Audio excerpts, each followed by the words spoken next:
힘든 날은 사라지고 주님과 함께 살아나는 40일 사순절 묵상 36번째 날입니다. 하주한 목사님께 쓰신 같은 제목의 사순절 묵상집을 함께 묵상하고 있습니다. 36일차 화요일 돈을 버리다. 오늘 우리에게 주시는 하나님의 말씀은 누가복음 22장 3절에서 5절까지 말씀입니다. 열둘 중에 하나인 가룟인이라 부르는 유다에게 사탄이 들어가니 이에 유다가 대제사장들과 성전 경비대장들에게 가서 예수를 넘겨줄 방도를 의논하며 그들이 기뻐하여 돈을 주기로 언약하는지라. 아멘. 예수님께서 월요일에 저주하신 무화과나무가 화요일에 말라 있었습니다. 주님이 얼마나 심각하게 예언하셨는지를 말씀하시는 거죠. 진실로 저주하신 것이고 또 껍데기 신앙이 얼마나 위험한 것인지를 드러내는 증거입니다. 예수님께서는 열매 없는 무화과 나무 같은 외식을 경고하셨죠. 마태복음 23장 말씀 보면 화 있으린저 외식하는 서기관들과 바리새인들이여 회칠한 무덤 같으니 겉으로는 아름답게 보이나 그 안에는 죽은 사람의 뼈와 모든 더러운 것이 가득하도다. 이와 같이 너희도 겉으로는 사람에게 옳게 보이되 안으로는 외식과 불법이 가득하도다. 겉으로는 멋있게 보일지라도 그 속으로는 썩어 있는 모습을 예수님께서 경고하고 계신 것입니다. 화요일 예수님께서 다시 예루살렘으로 들어오셨을 때 예루살렘의 기득권 종교 세력들 그들은 예수님을 여러 가지 방법으로 공격하기 시작했습니다. 하지만 예수님 역시 전혀 피할 생각이 없으셨고 강력한 논증이 시작됩니다. 예수님께서는 포도원의 두 아들 비유, 또 악한 농부의 비유, 또 혼인잔치를 베푼 임금의 비유, 가이사에게 바치는 세금 논쟁, 또 사두개인들과 부활 논쟁 등 많은 논쟁을 하셨고 또 성전 붕괴에 대해서 말씀하셨습니다. 마지막 시대에 벌어질 징조들과 표적에 대해서 말씀을 이어가셨습니다. 이렇게 많은 주제의 토론과 논쟁 가운데 예수님께서는 예루살렘의 논란의 중심부로 들어서게 되셨습니다. 예루살렘의 종교 지도자들은 분명하게 자기들의 문제를 지적하는 예수님을 보면서 예수님을 흉계로 잡아 죽일 방도를 구하면서 고민했습니다. 이런 음모는 화요일에 집중적으로 전개됩니다. 예수님을 잡아들일 증거를 수집하는데요. 그 중에서도 가장 결정적인 것은 예루살렘 성전이 파괴된다는 것에 대한 예수님의 말씀이었습니다.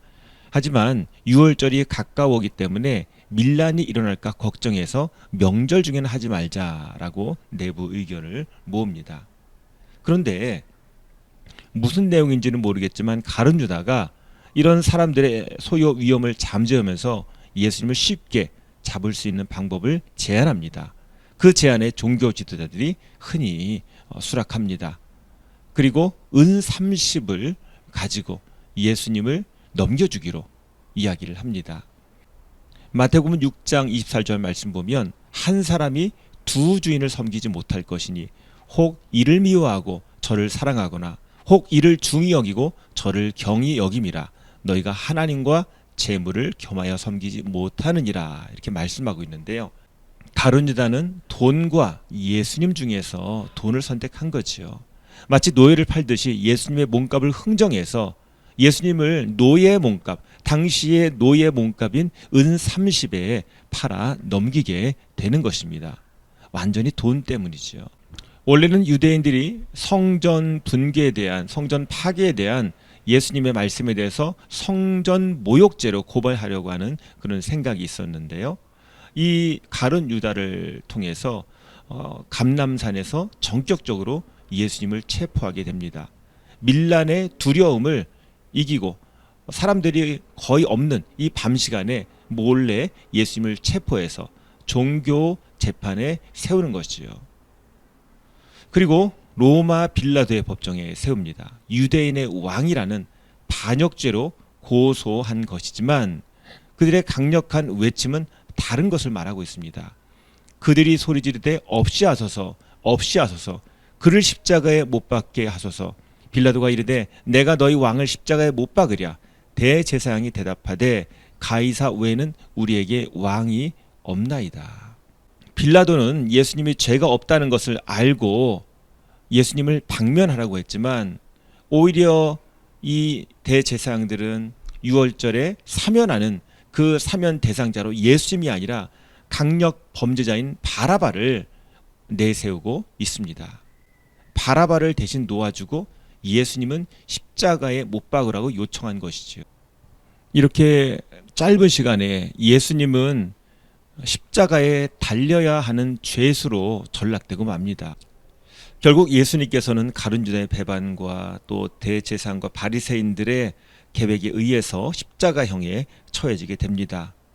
3년 동안 예수님과 함께 있었던 가룟 유다지만 스승을 과감하게 팔아 넘기는 모습을 보면서 정말 돈의 힘이 얼마나 큰지를 알게 됩니다.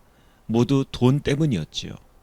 예수님께서 공생애를 처음 시작하실 때 처음에 겪으셨던 그 마귀의 시험이 떡에 대한 문제였습니다. 예수님께서는 그 모든 것, 먹고 사는 것, 명예의 문제, 소유의 문제에 대해서 하나님 말씀으로 살아야 된다라고 말씀을 하셨었는데요. 가룟 유다는 하나님의 말씀을 잃어버리고 오로지 돈에 눈이 어두워서, 또 종교 지도자들은 권력의 눈이 어두워서 예수님을 배반하고 예수님을 죽이게 만든 것입니다. 오늘 우리의 삶 가운데 우리가 주님 안에서 두 가지 주인을 섬길 수 없다는 것을 다시 한번 생각해 봐야 할 것입니다. 예수님이 우선이 되어야 됩니다.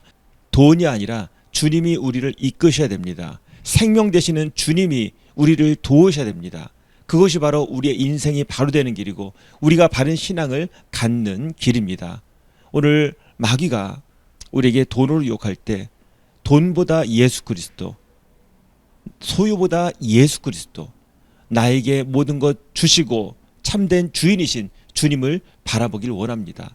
선악과를 바라보면 선악과에 빠져버리게 되죠. 근데 모든 걸 창조하신 하나님을 보고 하나님 말씀 믿으면 선악과를 이길 수 있게 되는 것입니다. 이 시간 우리가 같이 기도할 때 주님, 오늘 우리의 삶 가운데 유혹을 이길 수 있는 믿음을 허락해 주시고 돈이 아니라 하나님, 성공이 아니라 하나님을 붙잡는 신앙 될 수 있도록 인도하여 주시옵소서.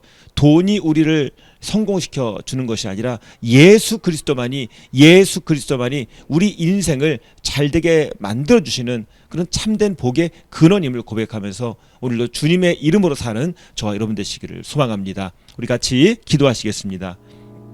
아버지 하나님 감사합니다. 오늘도 가룟 유다가 예수님을 배반하는 사건이 우리가 살아가는 시대에 얼마나 많이 일어나는지요. 하나님보다 돈을 사랑하고 두 가지 주인을 섬기며 하나님을 배반하는 그런 일들, 하나님을 슬프게 하는 일들이 얼마나 많이 일어나는지요. 오늘도 우리 마음속에 주님을 모시게 하시고 생명 되신 주님, 우리에게 모든 것 주시는 주님을 우리가 바라볼 수 있도록 인도하여 주시옵소서. 하나님을 아버지로 고백하며 하나님의 채우심을 고백하게 하시고 하나님의 이끄심을 고백하게 하시고 하나님의 참된 진리임을 고백하는 살아있는 신앙 될 수 있도록 인도하여 주시옵소서. 마귀의 시험과 올무에 넘어가지 않게 하시고 예수님께서 시험을 이기셨듯이 하나님의 말씀으로 이길 수 있도록 도와주시옵소서. 사람이 떡으로만 사는 것이 아니라 하나님의 살아있는 그 말씀으로 살 수 있도록 하나님 저희를 인도하여 주시옵소서. 주님의 말씀 가운데 바로 서게 하여 주시옵소서. 예수님의 이름으로 기도합니다. 아멘. 이번 주 공동기도문 같이 기도하시겠습니다. 십자가 사랑 기도주간입니다. 고난주간 주님의 십자가를 붙들고 살게 하시고 삶의 고난과 질병이 치유되게 하소서. 나는 죽고 예수로 사는 부활의 능력을 체험하게 하시고 고난주간 기도로 승리하게 하소서. 하나님을 사랑하고 이웃을 사랑하는 용서와 화해의 한 주간이 되게 하소서. 외롭고 지친 이웃을 섬기고 잃어버린 양을 찾는 마음과 눈을 열어 주소서. 회복을 넘어 부흥으로 달려가는 교회와 온 성도 되게 하소서. 부활의 능력이 삶 속에 넘치며 열방의 예수 소망의 복음이 흘러가게 하소서. 아멘. 이어서 개인기도 하실 때 우리에게 맡겨주신 영혼을 위해서 함께 중보기도 해주시기 바랍니다. 다 같이 기도하시겠습니다.